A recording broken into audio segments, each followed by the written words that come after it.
Do you mind telling us where you were revenue-wise before signing up with Demand Capture and working with us, and where you are now? Probably somewhere around 30 to 60K a month before demand capture. Last month we did close to 300K. This month should be around 350 to 400K. Specifics about how much Google contributed towards that trajectory of revenue growth over the last 6 months or so. Last month we had close to, let's say, 350K in November, and then Google Ads contributed about 36,000 of that in a profitable fashion.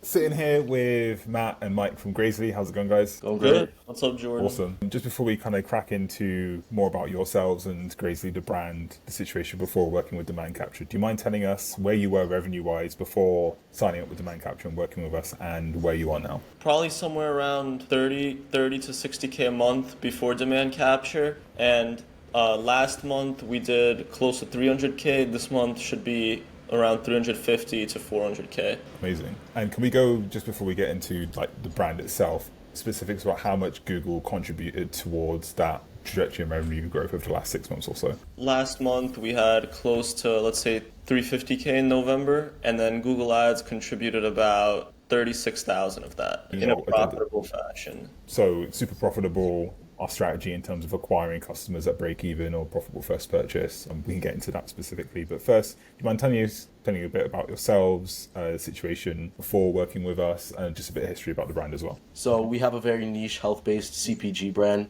We basically try to breach the barrier to entry to getting organ meats into the diet of people. We make liver chips out of bison liver, we make heart chips out of bison heart, and elk heart as well. And we're soon to be reaching out into more avenues like muscle meats, skincare, which we're already in, and stuff like that. We originally began running Google Ads in about May, I'd like to say, Michael, right? Or a little earlier, April-ish. Google Ads, April maybe? April, and it was with a completely different ad buyer. And like many people know, the beginning of Google Ads is kind of like an uphill climb where you have to burn a lot of money with pretty much no results before Google starts learning exactly who to show your ads to, and it starts being profitable and all of that, and then it kind of stays stable in the profitability realm. And our first Google ad buyer was very unresponsive, so before we were ever introduced to the uphill climb that is starting Google Ads, we had no back and forth communication with our first ad buyer. It was like a fire drill on our end. So we basically had to offboard him, search for the next best one. And at the time, Jordan made a Twitter video about how he would scale our brand in terms of Google Ads. So, just kind of that outreach was great, and I loved exactly what he was saying. And he made it abundantly clear that he knew the exact messaging and our exact ICP to target. So we booked an introduction call, and he was very great from the start. He got in our ad account, did the Google Merchant Center, got all of our assets in there. Very good communication, even with the 13-hour time difference. So, it's just been great from there. What were your goals, in May or so? Because you were at like 30 to 60K. And what was blocking you from achieving them? The main thing that was blocking us was not on the marketing side, it was on the production side. But on the marketing side, we had, as my brother mentioned, huge pain points with responsiveness. We felt we were not on the same page with our old ad buyer. We didn't know what he was doing or why he was doing it. We didn't feel he was taking our specific needs, profitability-wise and KPI-wise, into account. And that's what was blocking us from both our scaling goals and our profitability goals. Yeah, makes sense. And you already talked a bit about how we initially got in touch, how we jumped on the call, did the audit, kind of got everything going. What ultimately pushed you over the edge to jump in and work with Demand Capture? What was like the one thing that you were like, okay, cool, we're certain with this, we're going to go with Demand Capture on this one? It was definitely the understanding of the niche above anything else. Because especially when you own a very niche brand, if you take someone from the outside, just mainstream world, and we tell them we sell bison liver chips on the internet, they'll probably be like, you're bringing in like $50 a day type of stuff, right? We're clearing $250,000, $300,000 months. It's very important to understand the niche you're targeting and have like that targeted copy and know who to show the ads to, the ICP. Just from the get-go, you having an understanding of our ICP without even like talking with you or anything, just through that one Twitter video, was abundantly clear that the pain point that we need to target, because our first Google ad buyer, he didn't know the niche at all. So the copy wasn't there or anything. And then as soon as you dived in, you understood the exact copy that targets the ICP very well. So that's what made us book the call. The other thing, at least for me, was if you remember, you did that audit for us, Jordan, and it was like a 30-minute video. And you found some holes that were already existing in the Google Ads strategy, and you provided even more value on top of that. It was like a very confirmatory thing for us before signing that we were making the right decision. Yeah, that's great to hear. And I think it's important just to kind of elaborate a bit more in terms of that ICP understanding, you can have the best conversion tracking set up, you can set up the product feed all fine, you can like set up the campaigns right, but if the copy doesn't hit, then no one's going to click it, and even if they click it and it's irrelevant, they're not going to convert. So like ultimately you need to have that follow throughout the whole way down. And to be honest, I am kind of the ICP, so it kind of just makes sense in that sense as well. So that's all really good. Just a quick like cheeky question: was there like any reason you almost didn't work with us at all? No, No, not really. That's the best answer to that question ever, to be honest. Okay, cool. So we get you onboarded.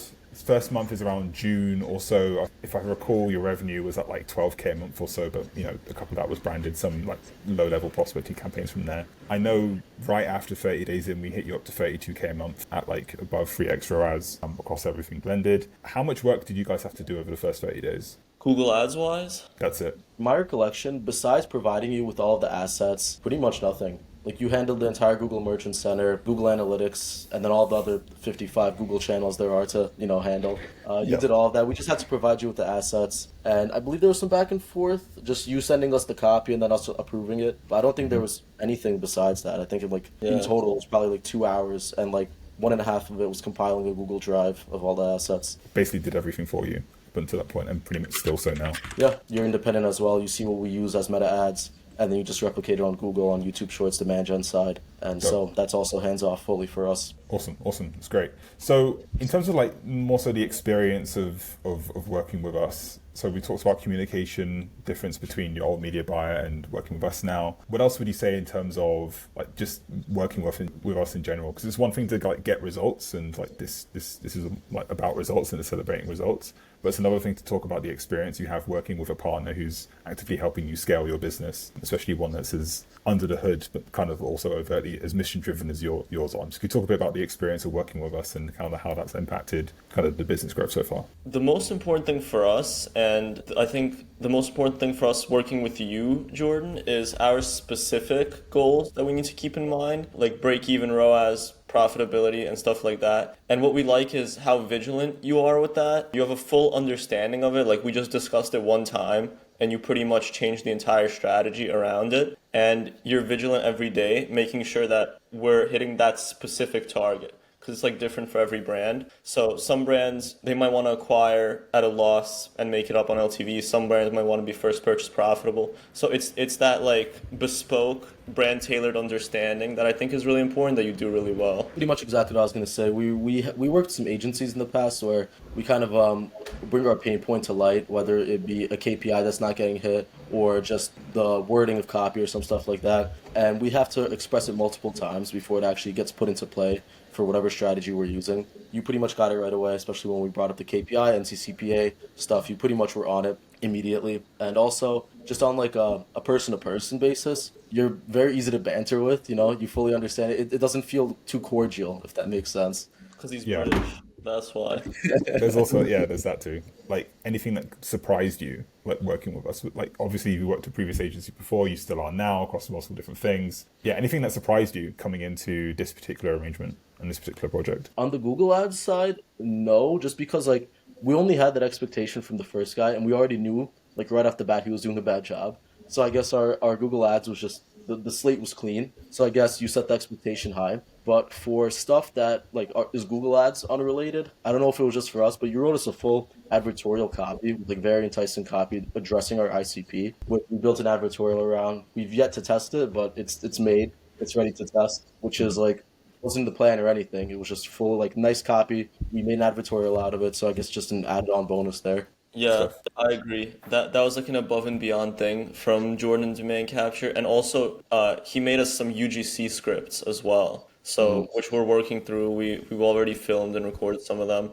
So just like the surprising things are like the extra things that are not even Google Ads. Yeah, that's the thing though. They kind of are though. So when it comes to different funnels that you're running on like demand gen, or if you need YouTube Shorts specific creative, then that's also something that the buck kind of stops at with just typical media buying you can get from other agencies. I've been in numerous accounts this week where they're paying just for media buying, and all they're getting is a very expensive branded search campaign and like little stuff on that. But what I feel like we're doing different, even at that same level of package and deal size, is we're going the Exactly. extra mile beyond for like SEO campaigns, really trying to scale at that break even with demand gen and testing that out, and then having specific things which go like towards that, because there's a lot of room to play with them. So it's good that caught you by surprise, because I don't think many people are also doing that at the moment. And then before we get Yeah. into the end, sorry if you want to elaborate, Mike. No, no, it's that was pretty much it. It seems like a lot of agencies try to do as little as they can and charge as much as possible. So, and the longer you're in the e-com space, the more you learn to fish them out. So Jordan's like the opposite of that. Oh, I appreciate that. No, that's great. Yeah. Just real quick before we get into like the last question, I want to touch a bit on our strategy and also your kind of methodology for growing the brand. So you know over the last 6 months, you basically like nearly like 8 to 10x in terms of like monthly, no, from like 30K to 300, especially with this record Black Friday. And a lot of that was done out of Chad scaling, as you so to speak, through a break-even CPA break-even. Can you talk a bit about like your philosophy behind that and how we've already said that I've kind of accommodated that? That's also my preference for scaling on Google, to be honest, but also just like the general philosophy behind it, how I've been able to support that, how Google as a channel in and of itself kind of enables that, and it's not just branded search stuff. It's honestly going to be different with every brand, depending how your numbers are. And acquisition is always going to depend on LTV, how much you can get out of every customer. So if we want to talk in terms of NCPA payback, if you could scale and scale consistently without having to spend more and more and perform less and less, which is not what we've experienced with Jordan. Going break even is always your best bet. Making that NCPA back right away on the first purchase, and then anything more you get out of every single customer, which obviously that's kind of what builds the whole business from an ecom perspective, is getting constant retention, but you're safe no matter what. So it's kind of a risk-free scaling method, but you have to actually be allowed to do that by your ads. And so what does that on the Google Ads side is the good copy, the good structure, and the things that Jordan has worked out for us. So we've been able to scale quote unquote risk-free because of the specific like copy work on Google Ads. Yeah, we give Jordan the target ROAS, the target NCCPA, and pretty much as long as those KPIs are hit, Jordan's in the Google ad account, he sees all the numbers. As long as they're hit, the budget can keep going up, and yeah, that's exactly, our strategy. And it has, and let's keep it going up because KPIs are still being hit, which is great. Last question, guys. If someone's watching this now, another brand owner, CMO, head of marketing in a particular brand, and they're on the fence of either ditching their current Google Ads guy and moving over to us, or stopping it doing themselves, or they're not even on Google and they're just on Meta right now. If someone's on the fence of trying Google or starting with demand capture, what would you tell them? I mean, working with Jordan is pretty seamless. It also applies to both sides of the spectrum when it comes to advertising. If you want to be in the weeds, Jordan will walk you through the Google ad account, show you exactly what he's doing, record the looms. If you want to be fully hands off and just see ROAS and CPA like most high level people do, he lets you do that. So he pretty much lets you be as deep into the weeds as Google as you want, and you could be fully hands off. You could be fully into it. I remember when we just started, Jordan was recording us looms, and then it's kind of now like a once a week ping type of stuff, just because we know all the numbers are getting hit and everything. And Jordan really puts in the due diligence. So, I mean, it's really just an upgrade from who you have now. Yeah, I would say the two different type of styles were a good point, Matt. If you want to be fully in the weeds or if you want to be fully hands-off, Jordan perfectly fits both of those. Yeah, I mean, if you have any hesitancies, if you're not on Google Ads, if you have another guy, get an audit from Jordan and you'll see the difference right away. I think that's the main thing.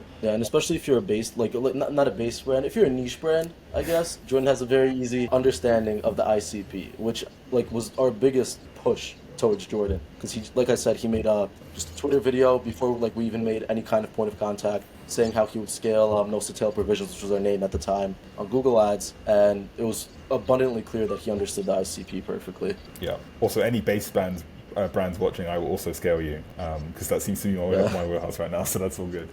Guys, I appreciate you guys so much.